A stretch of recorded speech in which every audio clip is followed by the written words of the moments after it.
श्री कृष्ण, राधे राधे, श्री हरिदास। स्वागत है आप सभी का दशा माता की 5वीं कथा। एक गांव में सास ने अपनी बहू से कहा कि जाओ आग लाकर भोजन बनाओ, बड़ी भूख लगी है। बहू आग लेने गई। उस दिन पूरे गांव में दशा रानी की पूजा थी।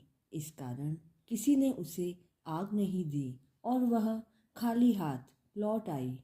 संध्या के समय वह पड़ोसियों के पास गई और उनसे बोली कि मेरी सास तो कभी दशा माता का डोरा नहीं लेती है, लेकिन अब की बार जब डोरे पड़ेंगे तब मुझे बताना, मैं भी दशा माता का डोरा लूँगी। इसके बाद जब दशा माता के डोरे पड़े तब बहू ने सास से चुपके चुपके दशा माता का डोरा ले लिया। 9 दिनों तक उसने पड़ोसियों के पास जाकर कथा कहानी सुनी। 10वें दिन उसे चिंता हुई कि अब मैं पूजा कैसे करूंगी। तब वह अपने मन ही मन दशा माता का ध्यान करके उन्हें मनाने लगी कि यदि मेरी सासू जी कहीं चली जाए तो मैं पूजा कर लूंगी। दशा माता की कृपा से उसी दिन उसकी सास को खेतों पर जाने की सूझी। उसने बहू से कहा कि तुम भोजन बनाकर तैयार करना, तब तक मैं खेत खलिहान तक होकर आती हूँ। और हाँ, अगर मुझे अधिक देर हो जाए तो मुझे खेत पर ही खाना देकर जाना। अब बहू तो यही चाहती थी। उसने कहा कि माँ, आप निश्चिंत रहिए। जैसे ही सासू जी ने पीठ फेरी वैसे ही बहू ने पूजा की। उसके बाद वह पूजा के सामान को मिट्टी के गोले में रखकर उसे भेंट कर सिराने के लिए ले जाने ही वाली थी कि तभी उसकी सास आ गई।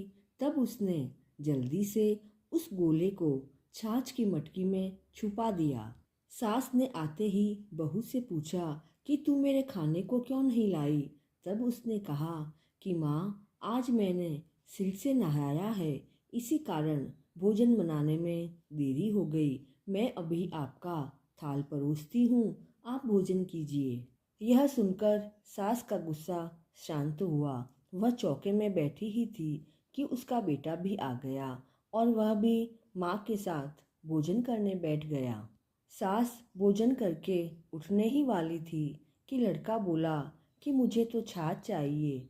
सास ने बहू से कहा कि उसे छाछ दे दो, तो बहू ने कहा कि मैं रसोई के अंदर हूँ, आप ही दे दें। तब सास उठी, हाथ धोकर मट्ठा लेने गई, लेकिन यह क्या, जैसे ही उसने छाछ की मटकी उठाई कि उसमें कुछ खड़खड़ाता हुआ सुनाई दिया।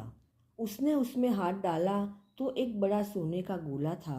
सास ने आश्चर्यचकित होकर बहू से पूछा कि अरे बता, इसमें क्या है, इसका भेद बता, नहीं तो मैं तेरी अभी खबर लेती हूँ। वह बोली, मैं क्या जानूं, मेरी दशा माता जाने। मैंने आपसे चुपके दशा माता का डोरा लिया था और चोरी से पूजा की थी। अब आप आ गई, इसलिए मैं वह डोरा जलाशय में पधराने नहीं जा सकी। दशा रानी ने उसे सोने का कर दिया, तो अब मैं क्या करूं?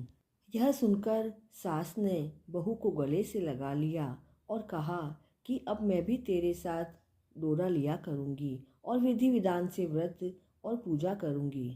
हे दशा माता, जैसे तुमने सास बहू को दिया वैसे ही अपने सभी भक्तों को देना।